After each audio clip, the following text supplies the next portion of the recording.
record. Welcome into Jets Nation Radio. I'm Angus Hout. We are joined by Ray Howe today. Before we get to him, gotta shout out our good friends at Betway. So if you want to go make some bets, go check out Betway out in Ontario, 19 plus. You can make bets on the Jets. You can make bets on the Stanley Cup, NFL, CFL, whatever you're feeling. Betway in Ontario is the way to go, 19 plus. And please play responsibly. Ray, how are you doing?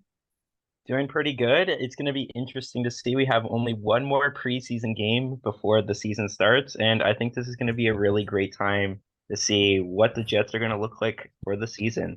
Oh man, yeah. And I mean, like, the unfortunate thing is the Jets have been plagued with sickness and injury this preseason. So we really don't know what this team's really going to look like. I mean, I was listening to Rick Bowness talk, and he's like, I'm not even sure that Nikolai Ehlers is going to be ready to go for the last preseason games. I was like, well, is it going to be a little sketchy getting things going? Are you worried For at all with sure. the Jets moving, like being injured already this to start the preseason, really? I don't think I'm concerned at all. I think that the Jets aren't the only team that have injuries or have players that are dealing with their own issues. So I think it's just when you go back into playing hockey, you're playing against teams, you're trying to earn a spot. I think that's time where it's better to have the injuries now and to hash them out and be ready for the season instead of having it at a crucial time in March or April when you're vying for a playoff spot. So I like injuries in the way where you get to see more players throughout the season and you get to see more, like you see them more and you get to see what they're made of and make them have like that audition for next year where maybe someone like David Gustafson has a really good year and then you're really excited to see what he can bring in the next year. Oh, super excited to see what the old Gus Bus can do. I mean, he scored more goals in the preseason game the other night than he has in Yeah. his entire NHL career, uh, which is fantastic to see. And I mean, like, did you watch that game against the Yeah, Flames I the other did. night? Yeah. So, I mean, like, it was basically the Manitoba Moose and friends versus the Calgary Flames. Like, yeah, it sucks they lost, but like, how excited are you to see a team that was not really NHL caliber, but able to take on the Flames? Is that a distinction on the Flames being a weak team, or is that the Jets actually being or the Moose being pretty darn good? I think it's a really good thing for the Moose because again, like they played against the Senators with a pretty similar roster with like Morgan Barron as the one main NHLer and a couple NHL defensemen against basically the entire top six of Ottawa besides Norris and Brady Tkachuk. And they made it was a one goal game all the way until the third period when Tarasenko got an empty net goal. So I think it's really enticing to see these players that have been with the Moose do so well against these NHL players, and I think it's going to be interesting interesting to see how they take the experience from the preseason and apply it to their seasons, whether that's in the NHL, AHL, or any other league that they may be in. Oh yeah, man! I'm so excited to see what what the Moose can do. Like I've got one of those mini packs for the Moose, and it's like, ooh, I'm gonna get sloppy on a couple Friday nights at good old Canada Life. But yeah, like you should be excited about the Manitoba Moose, and folks should be excited about the Winnipeg Jets. I mean, they look pretty darn good so far. One guy that's impressed me personally is Parker Ford. I know I've been all over him. Am I just out to lunch here? Am I seeing something that's really non-existent in this guy? No, I think the reason why he's still here is just because of how much of a hard worker he is, and like he's only 5'9", and you would think, oh, like he's gonna be sent down to the Moose and get more time to develop. But you're kind of seeing what you saw with Brandon Tanev in the past, where he's just an energy guy. He never gives up on any play, and he actually gets you a little bit more offense than you really expect. So I think it's one of those last year was Brad Lambert, where it was one of those final cuts. And I think Parker Ford is the one this year where it's really making the Jets have to think like this guy is doing amazing in the training camp and in the preseason, and it's gonna hurt to send him down, even though he probably could be an NHL player this year.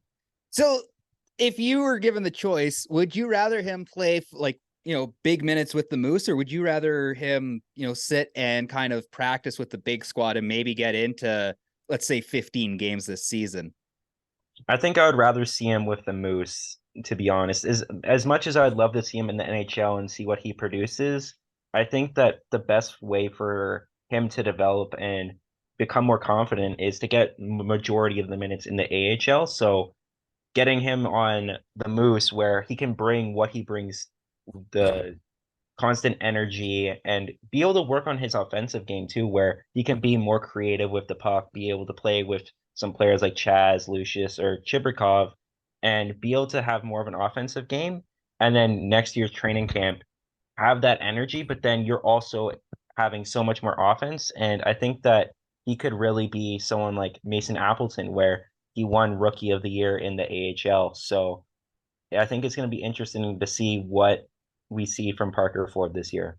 When you talk about his offensive game, are you just talking about like the game itself, or are you talking about his offensive numbers? Because like when he played in Providence, he was less than a point a game player in that it with them. And with the Moose last year, it was 2 goals and 2 assists in over 8 games.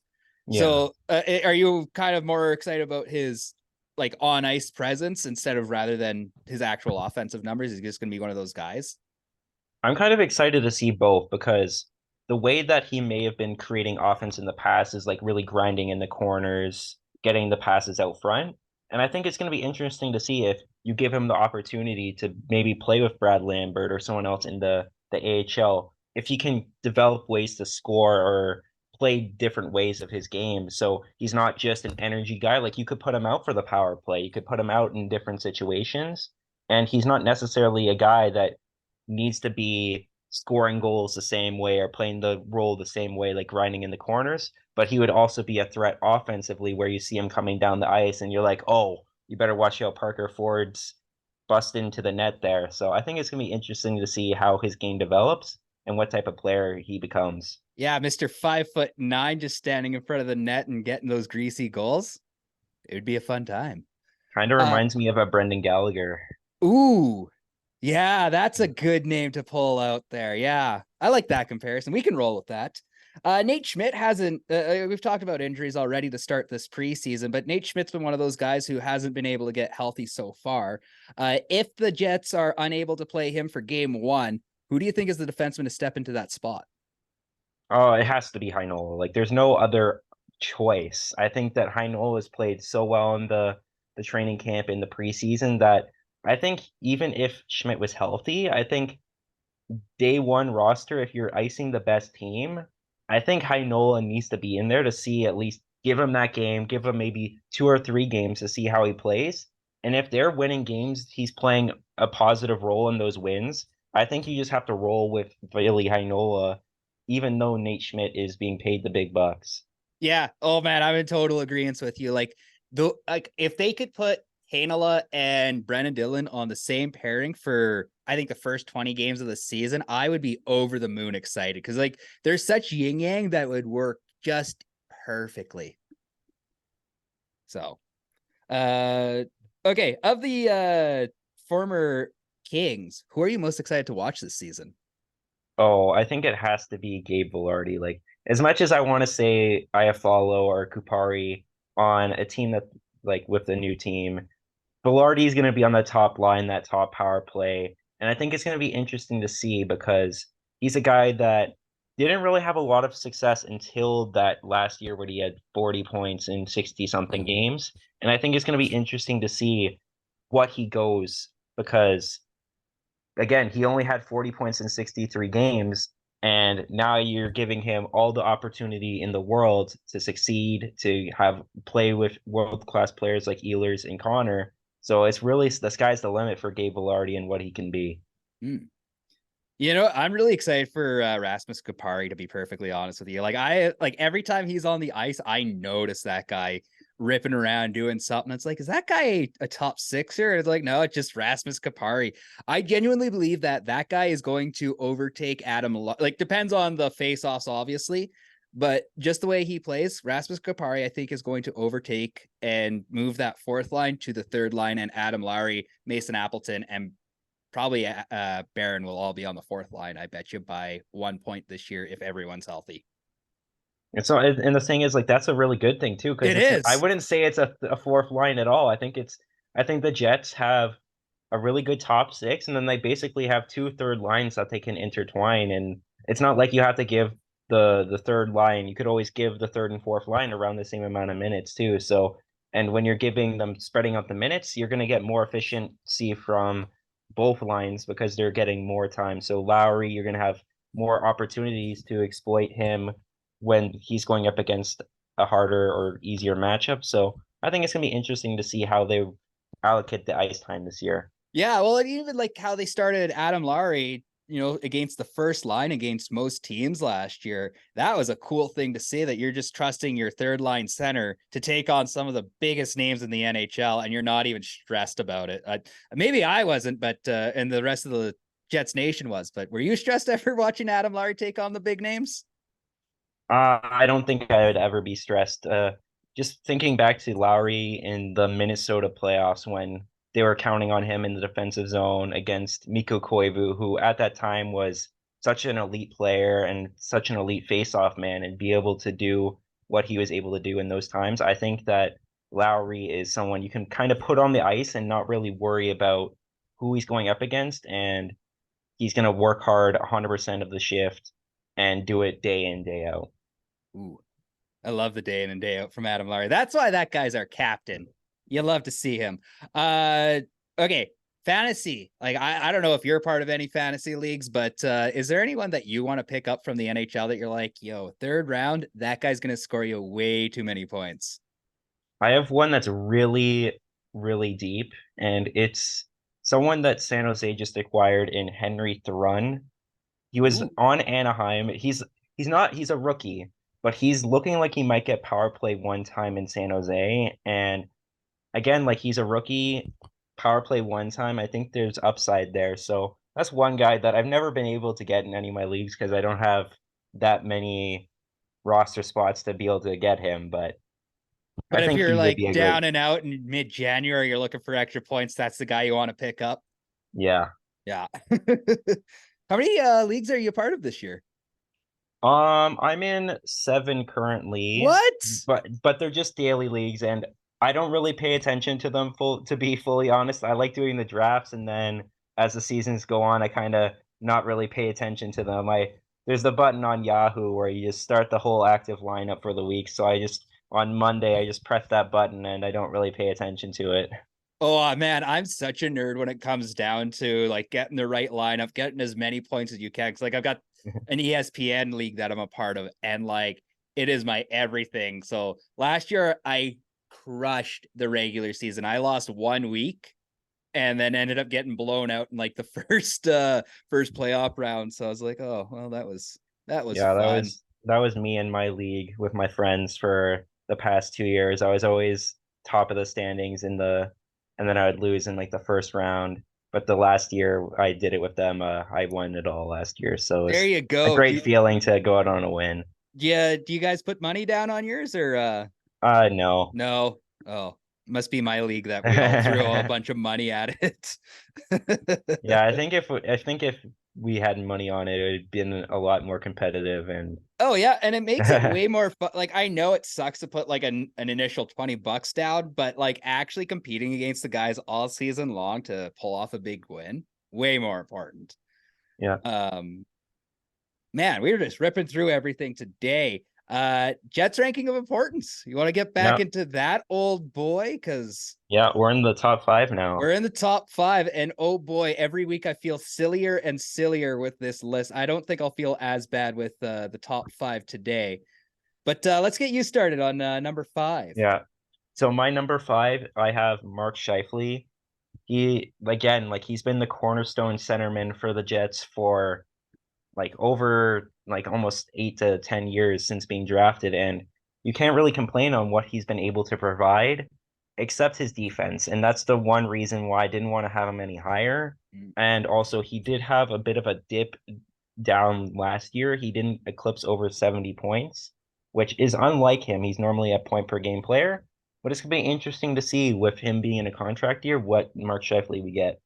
Yeah. Well, I mean, 40 goals last year, you can't disagree with that. And even if he, or 42 goals last year, but if he regresses to 30 goals, you're still like, yeah, Mark Scheifele is a pretty top notch player. And I mean, look at who he's potentially playing with all year long. I think we might see our 100 points in Winnipeg this year, and it might be one of those. And I think it's going to be one of those top liners. Yeah. My number 5, Dylan DeMello. I mean, strong number 2 defenseman for the Winnipeg Jets. When him and Morrissey are rolling together, you like to see it. I love DeMello's game in and game out, and just a good presence on the back end for the Winnipeg Jets. You want to take number 4? Did you freeze? I lost Ray. Raymond, where are you? Somewhere in Ontario. Okay. I'll carry on with my list then. Kyle Connor is my number 4. Yeah, I mean, like, listen, you got Kyle Connor, an absolute stud. And because Mark Scheifele plays such a poor defensive game, that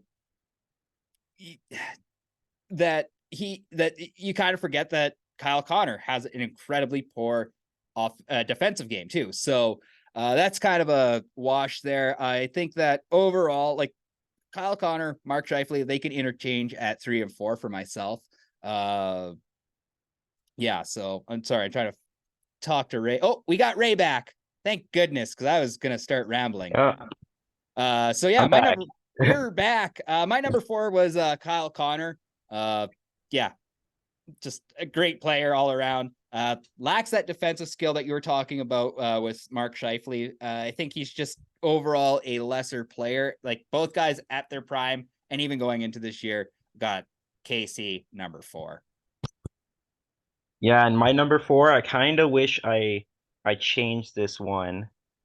I have Josh Morrissey. I think I would move him a little bit higher, but again, like he was tied for I think second in scoring as a defenseman last year. Josh Norrisey became a very common statement around the league. So it's great to see, but the reason why I had him a bit lower on my list initially when we created this list was just what Morrissey are we gonna get, because this was by far the most career year he's had, and I kind of put him a little bit lower just due to the fact that he might have a bit of regression in his game. Not saying that he's gonna go back down to like 30 points, but I'd say safely 60 plus points is where he can be.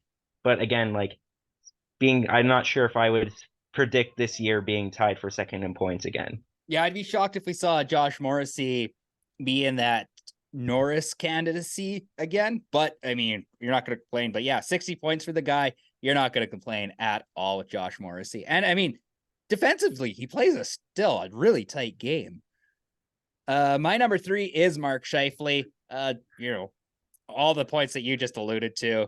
Lacks a defensive game, but 42 goals last season. I still think that he's got it in him to push for another 40 goal season. Even if he regresses to 30, 35, dude's going to be just a key piece for the Winnipeg Jets. And if he succeeds, the Winnipeg Jets succeed. Yeah. And my number 3, I had Nikolai Ehlers. Again, like the injuries are the main concern with Ehlers and why I'd probably drop him, just because he's had injuries in this preseason. So that injury that he suffered this preseason is probably why I drop him down a little bit. But again, like when he's healthy, we saw this in the shortened season. Like he was a point per game player. He's been a point per game player when he's in the lineup, and I guess the best part of a player is availability. So I think the availability for Nikolai Ehlers is what's kind of bringing down his value to the Winnipeg Jets.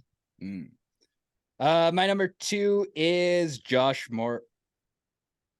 Yeah, Josh Morrissey is my number 2. Great. Yeah. I mean, dude's good. Unreal. I have nothing else to say about him. We all know that Josh Morrissey should have been a Norris, higher on the Norris candidate voting. Is that your number 2 now?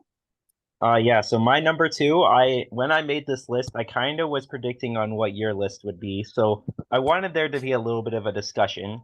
So for my number 2 most important Winnipeg Jet, I have Connor Hellebuck. He's the cornerstone elite goalie in the league, top 5. He has a Vezina. A lot of these things I'm saying is probably why you have him at number 1. And the reason why I don't have him at number 1, again, is in the playoffs, I haven't seen enough from him to say that he can steal like a series. Like he's good enough to steal a series, but we haven't seen it. So the one part for me is seeing Connor Hellebuck for a complete season where he's not being overworked and he's able to put it all together in the playoffs and the regular season. So that was the main knock for me. But again, like with these top five Jets, like they're so close together that anyone could have anyone in any spot, and I wouldn't be able to really argue against that. Yeah, you really can't.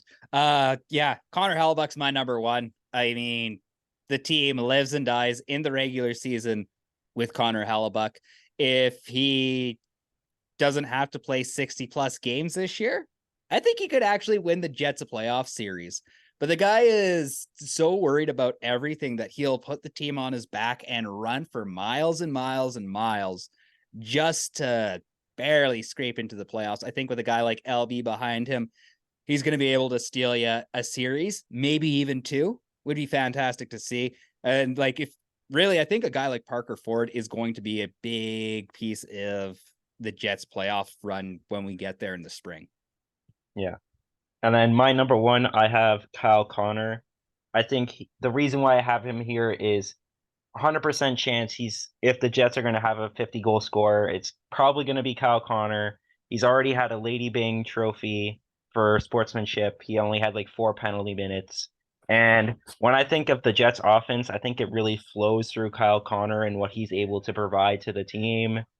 Seeing him on the power play, having him part of that iconic Connor, Scheifele, Wheeler line in the past. Like I think when I think of a Jets player that they drafted, they developed, and they've become an elite player around the league that gets recognition. I think of Kyle Connor, and goals are most important in the NHL, and he's the one that's definitely creating the most goals for your team. Oh, absolutely, he will be. Man, I'm excited for that. And like I said, that top line of Velarde, KC, and Scheifele, like one of those dudes has to walk away with 100 points if all three of them stay healthy all season long. I firmly believe that we're going to talk about a 100-point player this season in Winnipeg. Yeah. So if I'm wrong, whatever. But yeah, that's my big bold prediction for the Winnipeg Jets this year. So yeah, that was the ranking of importance that was done in what, early August. Yikes. Yeah, that was a fun little experiment. We're gonna have to do that again next summer. Maybe I'll be able to actually fit Axel Johnson Pialvi into that list rather than forcing Logan Stanley. Ray, you're off to play some floor hockey tonight. What Yeah. position? I don't know. I'm kind of the fill in there, so I'm kind of just gonna be playing wherever the team needs me. So we'll see how it goes. Right on. You better at least get one hat trick for Jets Nation tonight. That we're putting it on your back to do that. And Yeah. also, I gotta give you a big shout out because apparently a jersey arrived at my place today, and I didn't even know about it. So thank you for that. Yeah. Yeah, Ray, this is a quick one, but where can we find you on the internet? Oh, one thing before that Oh too yeah. is I'm not sure if it was mentioned before, but a quick farewell to Jansen Harkins, who was Oh, claimed on waivers. So again, like he was a player that wasn't going to get the opportunity. He was an AHL All-Star with the Moose last year, and I think it's going to be really interesting to see if he can earn a roster spot in Pittsburgh this year. actually, I got one question. Do you think it was that errant pass that led to a goal against in Ottawa that led to him being sent down to the Moose and picked up on waivers?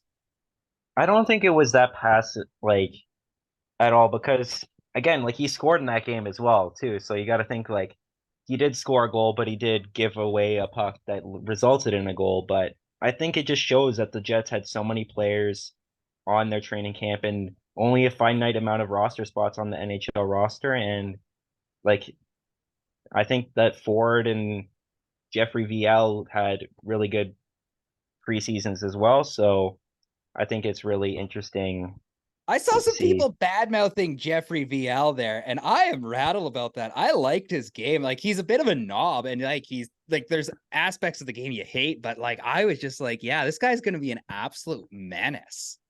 Yeah, I think that he's like a Ford version of Logan Stanley, but I think I would rather have him than Logan Stanley because Jeffrey Viel you don't have to rely on for defense or penalty kill and start face palming when they make something stupid, because he's going to be on there to basically, like, he's going to be not an instigator, but he's going to be there to kind of get under the skin of the other team when he needs to be called upon. And I think the Jets didn't have enough of those types of players with that sandpaper, that willingness to kind of go to the line and kind of past it sometimes. So I think it's going to be interesting to see how many games Harkins gets in the NHL as well as VL. Ooh, yeah. Uh, Logan Stanley. Sorry, this wasn't brought up at all, but do you think he's actually put on waivers by the Jets in the next couple of weeks? I think that I'm not sure if it's going to be Logan Stanley, but I'd have to think that one of Logan Stanley or Kyle Capobianco is on waivers. I don't know which one, but I think one of them would be on waivers. My And I gut, don't. my gut tells me it's going to be Kyle Capobianco because somebody in the Jets organization is just gung ho on Mr. 6'7" turning it around because he got involved in 2 scrums in the preseason. Yeah. So yeah, and I'm gonna be pissed when Kyle Capobianco's gone because like that dude, like playing in the corners of the defenseman and still able to haul ass back to the defensive zone. You don't see that, and like the Jets are gonna kick themselves for getting rid of if it does happen, Kyle Capobianco over Logan Stanley. So yeah. Ray, Yeah. where can we find you on the internet? Yeah, you can find me on the internet at ray.how on Instagram. And with the season starting, if you want to send us what your questions or any forms of love, will all be appreciated. It was Yeah, a long summer. it was a long summer, but it was a fun summer. And I mean, we got a full season of hockey here in 1 week, Ray. Also, I don't know about you, but I know you're in Ontario. That first game of the season starts at 9 o'clock for us. So 10 o'clock your time. Who the hell's making this decision? Yeah, opening game could be 9 o'clock because we're playing in Calgary. Oh, gets me fired Yeah. up. Actually, what really gets me fired up is the fact that we're still dealing with regional blackouts in this day and age. My God, what are we still doing? Well, we signed the contract 12 years ago, so you can't change anything. Fix it. I shouldn't have to worry if I'm going to be able to watch my game on a Friday night because my VPN's in Calgary and my actual me is in Winnipeg. That's what happened. I don't know if you saw the TikTok, but I was pissed. All right, I'm going to let you go so you can go crush it at floor hockey tonight, buddy. Yeah, you as well, though. You have a You as great well. day. Yeah. All right, peace and go Jets go. Yeah, go Jets go.